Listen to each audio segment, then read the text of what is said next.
नमस्कार, टीवी 9 राजस्थान पर आज की इनसाइड स्टोरी के साथ मैं हूं भविष्य त्यागी।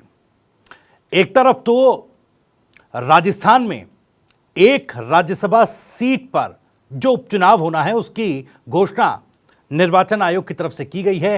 3 सितंबर को यह उपचुनाव राज्यसभा के लिए होगा। हालांकि कुल मिलाकर 9 राज्यों की 12 राज्यसभा सीटें हैं जिन पर उपचुनाव होना है, जिस पर आज तारीखों का ऐलान किया गया है। उनमें से एक राजस्थान की भी सीट है जहां से केसी वेणुगोपाल साहब जो हैं वो लोकसभा का चुनाव जीतकर अलपुझा लोकसभा सीट से चुनाव जीतकर लोकसभा में पहुंच चुके हैं और अब यह सीट उनके जाने से खाली हुई है, तो इस सीट पर उपचुनाव 3 सितंबर को होगा। खैर, आज बात इनसाइड स्टोरी में क्या हम करने जा रहे हैं ये आपको बताते हैं।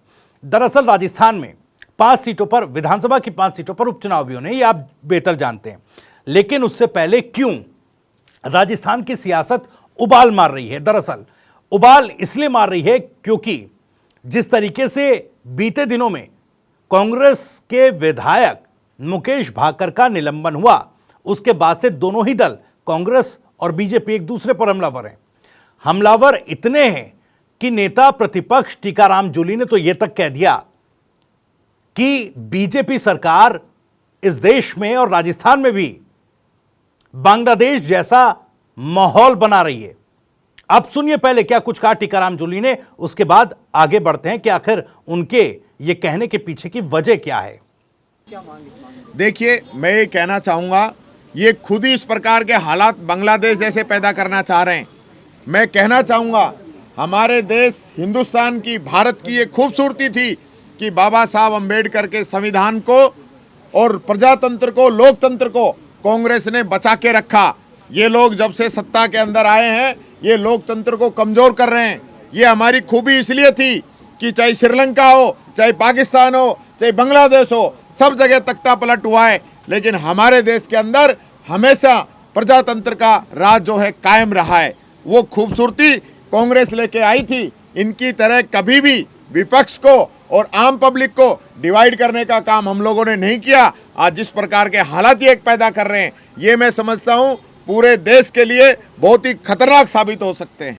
तो सुना अपनी, टीकाराम जूली कह रहे हैं कि भारत और राजस्थान में भी बीजेपी बांग्लादेश जैसा माहौल बना रही है। और आप सब जानते हैं कि बांग्लादेश में किस तरीके से वहां की प्रधानमंत्री शेख हसीना को इस्तीफा देना पड़ा है, किन हालातों में। हालांकि वो प्रोटेस्ट जो है स्टूडेंट प्रोटेस्ट से शुरू हुआ, फिर बढ़ते बढ़ते जो है एक हंगामा वहां पर पूरे देश भर में हुआ, जिसके नतीजे में शेख हसीना को इस्तीफा देना पड़ा और देश छोड़कर भागना पड़ा। खैर, वापस आते हैं टीकाराम जूली के बयान पर। टीकाराम जूली ने कहा कि बांग्लादेश जैसा माहौल बना रहा है। देखिए, अमूमन इस तरह के जब मामले आते हैं तो विपक्ष की भूमिका कुछ इस तरह की होती है कि बयानबाजी विपक्ष इस तरह से करता है कि देखिए, हम सरकार के साथ इन अंतर्राष्ट्रीय मुद्दों पर खड़े हैं, सरकार जो भी फैसला लेगी, जिस तरह से भी सोच समझकर फैसला लेगी, विपक्ष अमूमन तमाम राजनीतिक दल उनके साथ खड़े नजर आते हैं। लेकिन बांग्लादेश के मुद्दे पर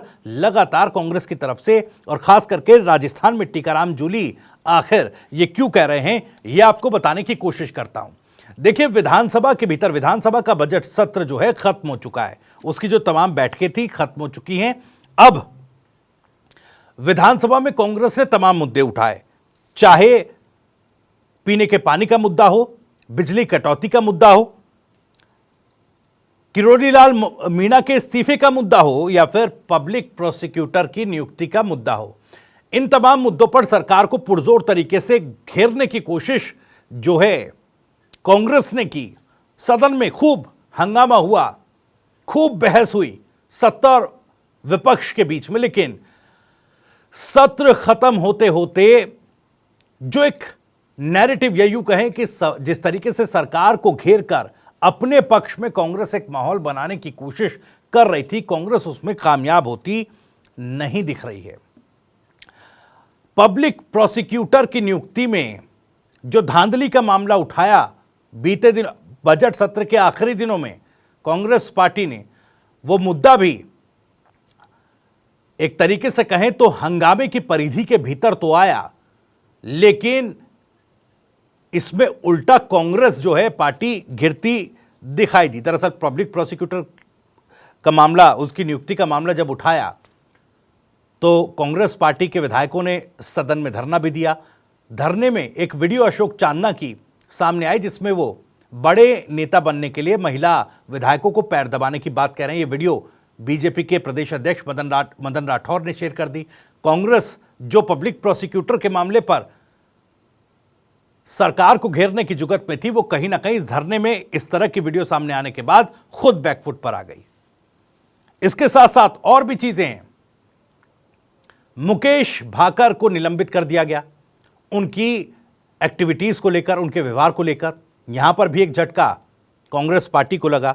उधर बीजेपी अध्यक्ष ने फिर से एक ट्वीट, एक बात जो है वो कह दी थी। आपको याद होगा हाल ही के दिनों में अपना पदभार संभालते ही उन्होंने कह दिया था कि देखिए किस तरीके से प्रधानमंत्री नरेंद्र मोदी ने रूस यूक्रेन की वॉर रुकवा दी थी।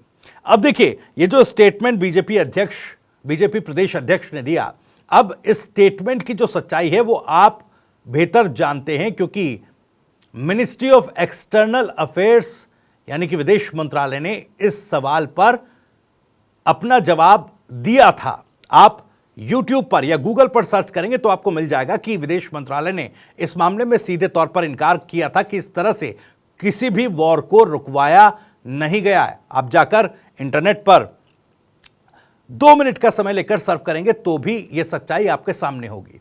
लेकिन नेताओं को आजकल सच और झूठ अपने पॉलिटिकल डिस्कोर्स के मुताबिक ही रखना पसंद है। वो कोई भी बात अपने राजनीतिक एजेंडे के तहत ही कहते और बोलते नजर आते हैं। और कुछ उसी क्रम में बीजेपी प्रदेश अध्यक्ष ने फिर से एक तरीके से कहें तो एक गलत जानकारी देते हुए स्टेटमेंट दिया कि वो वॉर रुकवा दिया था। लेकिन ये पूरा एक एजेंडा है कि किस तरीके से कांग्रेस पार्टी को तमाम मुद्दों पर घेरते हुए अपने लिए माहौल कैसे बनाया जाए। तो उसी क्रम में देखिए चारों तरफ से, चाहे सदन के भीतर हो चाहे सदन के बाहर हो, बीजेपी वो माहौल बनाने में, या यूं कहें कि सरकार की तरफ से सदन में और बीजेपी की तरफ से सदन के बाहर वो माहौल बनाने की पुरजोर कोशिश की गई। और इसी क्रम में मैंने आपको कल भी बताया था, गोपाल शर्मा ने जिस तरह से राहुल गांधी पर बयान दिए, राहुल गांधी को लेकर उन्होंने कहा कि जब मुंबई बम ब्लास्ट साल 1993 में हुए तब राहुल गांधी गुड़गांव के फार्म हाउस में लड़कियों के साथ पार्टी कर रहे थे। उन्होंने बोस्टन में गिरफ्तारी का भी जिक्र किया, जो एक फेक न्यूज जो एक समय पर निकली थी उसका भी जिक्र कर दिया। देखिए फेक, अब जो ये स्टेटमेंट चाहे गोपाल शर्मा दे रहे हो राहुल गांधी को लेकर, बोस्टन में उनकी गिरफ्तारी को लेकर, या फिर वॉर रुकवाने को लेकर बीजेपी प्रदेश अध्यक्ष, रूस यूक्रेन की वॉर रुकवाने को लेकर बीजेपी प्रदेश अध्यक्ष अपना स्टेटमेंट दे रहे हैं, सवाल ये उठता है कि अब वो पुरानी जैसी राजनीति और राजनीतिज्ञ नहीं रहे, जब कोई भी नेता कोई भी स्टेटमेंट देने से पहले ये 4 बार सोचा करता था कि वो जो कह रहा है उसकी बात का असर केवल देश में नहीं दुनिया भर में भी पड़ेगा। तो तोल मोल कर बातें कही जाती थी, तथ्यों के आधार पर कही जाती थी। लेकिन आज सच और झूठ का फैसला राजनीतिक नफे और नुकसान के बीच होता है। इसलिए यह आपको तय करना है कि बीजेपी जिस तरह से बीजेपी विधायक राहुल गांधी को टारगेट कर रहे हैं और बीजेपी प्रदेश अध्यक्ष कह रहे हैं कि प्रधानमंत्री नरेंद्र मोदी ने वो रुकवा दी थी, ये आपको तय करना है कि ये स्टेटमेंट तथ्यात्मक हैं या फिर पूरी तरह से झूठ का पुलिंदा है। खैर, लेकिन माहौल तो कहीं ना कहीं सदन के भीतर भी और सदन के बाहर भी कांग्रेस के खिलाफ ही बनता दिख रहा है। और कांग्रेस के भीतर, प्रदेश कांग्रेस के भीतर इस बात की बौखलाहट भी है, और बौखलाहट भी दो तरफा है। एक तरफ तो सदन में जो पूरी रणनीति घेरने की कांग्रेस पार्टी ने बनाई थी वो पूरी तरह से धराशायी हो गई। पब्लिक प्रोसिक्यूटर की नियुक्ति, एडिशनल पब्लिक प्रोसिक्यूटर की नियुक्ति जैसे मामले पर भी कांग्रेस पार्टी उतना अपर हैंड ले नहीं पाई जितना कि वो लेना चाहती थी, और जिस प्लान से इस बार सदन में अपनी बातों को कांग्रेस पार्टी ने रखा।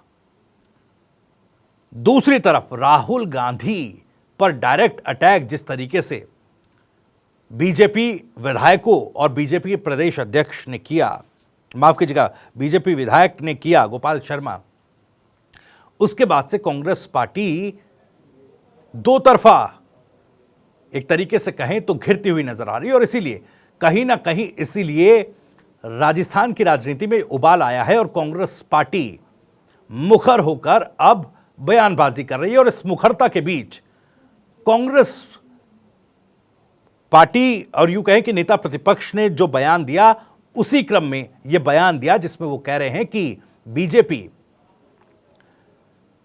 राजस्थान में भी बांग्लादेश जैसा माहौल बना रही है। और इसका कुछ एग्जाम्पल भी मैं आपको देना चाहूंगा। जिस तरीके से निलंबन मुकेश भाकर का सदन से हुआ उनके व्यवहार को लेकर, अब देखिए सवाल यह भी उठेगा कि अगर इस तरह के व्यवहार पर अगर निलंबन की कार्रवाई होती है तो क्यों आखिर शांति धारीवाल, जो कि हालांकि कांग्रेस के ही नेता हैं, विधायक हैं, जब उन्होंने सदन में सभापति के लिए अपशब्दों का इस्तेमाल किया, और अपशब्द मैं कह रहा हूं, आप जाकर यूट्यूब पर सर्च कीजिएगा, खुलेआम सदन में शांति धारीवाल गाली देते नजर आए सभापति को, तो फिर उन पर इस तरह की कार्रवाई क्यों नहीं की गई? क्यों केवल शांति धारीवाल के अपशब्दों पर माफीनामे से काम चला लिया गया? क्या अपशब्द सदन में बोलने पर सस्पेंशन की कार्रवाई नहीं होनी चाहिए थी? और क्यों आखिर केवल व्यवहार के आधार पर 6 महीनों के लिए मुकेश भाकर को निलंबित कर दिया गया है सदन की बैठकों से? यह अपने आप में एक बड़ा सवाल है। और मदन राठौर भी जिस तरह की बयानबाजी कर रहे हैं, तथ्यात्मक, जिनमें तथ्यात्मकता नहीं है, क्या इस तरह के बयानों पर भी पार्टी को आकर सफाई पेश नहीं करनी चाहिए क्या? ये कई सवाल है। और चूंकि इन सवालों के जवाब तो नहीं मिल रहे, लेकिन कांग्रेस पार्टी, जैसे मैंने आपको पहले कहा कि दो तरफा बीजेपी की इस रणनीति और कूटनीति में फंसती नजर आ रही। शायद यही एक बौखलाहट कांग्रेस पार्टी में है और यही वजह है कि अब नेता प्रतिपक्ष ये बताने की कोशिश कर रहे हैं कि देखिए, राजस्थान में भी लोकतंत्र खतरे में है, डेमोक्रेसी खतरे में है। खैर, अब सदन की विधानसभा के बजट सत्र की जो बैठकें थी वो खत्म हो गई है। बिजनेस डेज जो हैं सदन के, वो खत्म हो गए हैं। अनिश्चितकाल के लिए सदन खत्म कर दिया गया। अब देखिए, आने वाले समय में उपचुनाव भी होने हैं। उपचुनाव को लेकर जो तैयारियां हैं वो दोनों पार्टियों ने शुरू कर दी है। बीजेपी की तरफ से, बीजेपी के जो नए नव नियुक्त प्रदेश अध्यक्ष हैं, उन्होंने बैठकें करना भी शुरू कर दिया है। खीवसर झुंझुनू में उन्होंने हाल ही में कार्यकर्ताओं के साथ, नेताओं के साथ बैठक की और प्रत्याशियों के चयन के लिए लोकल स्तर पर जाकर नेता, कार्यकर्ता और आम लोगों से फीडबैक भी लिया। तो देखिए, बीजेपी ने अपनी तैयारियां शुरू कर दी हैं और माहौल विधानसभा सत्र के बाद कांग्रेस के एक तरीके से कहें तो खिलाफ बनता दिखाई दिया है। अब कैसे कांग्रेस पार्टी इस पूरे माहौल को कवर अप करेगी? कैसे जो मुद्दे सदन में रखना चाहती थी और रखा भी कांग्रेस पार्टी ने, लेकिन उस पर ना तो जवाब मिला, उल्टे इन मुद्दों पर जिस तरह की सियासत हुई वो कांग्रेस के लिए एक तरीके से बैकफायर मानो कर गई हों। तो अब कैसे उन मुद्दों पर उपचुनावों से पहले जनता के बीच अपर हैंड कांग्रेस पार्टी ले पाएगी, यह अपने आप में एक बड़ा सवाल है। या फिर जिस तरीके से बांग्लादेश के हालातों को भारत के संदर्भ में कहकर बयानबाजी नेता प्रतिपक्ष करते नजर आ रहे हैं, क्या उनके बयान पर कांग्रेस पार्टी एक बार फिर गिरेगी? यह भी एक सवाल। इसी सवाल के साथ इनसाइड स्टोरी में आज इतना ही। अगर आपको ये वीडियो और जानकारी पसंद आई हो तो वीडियो को लाइक करें, ज्यादा से ज्यादा शेयर करें। आप भी अगर इस मसले पर कुछ कहना चाहते हैं तो कमेंट बॉक्स आपके लिए खुला हुआ है। आप अपनी बात, सवाल और राय कमेंट बॉक्स के जरिए हम तक पहुंचा सकते हैं। राजस्थान से जुड़ी और भी तमाम खबरों को सबसे पहले जानने के लिए आप सब्सक्राइब जरूर करें टीवी 9 राजस्थान। नमस्कार।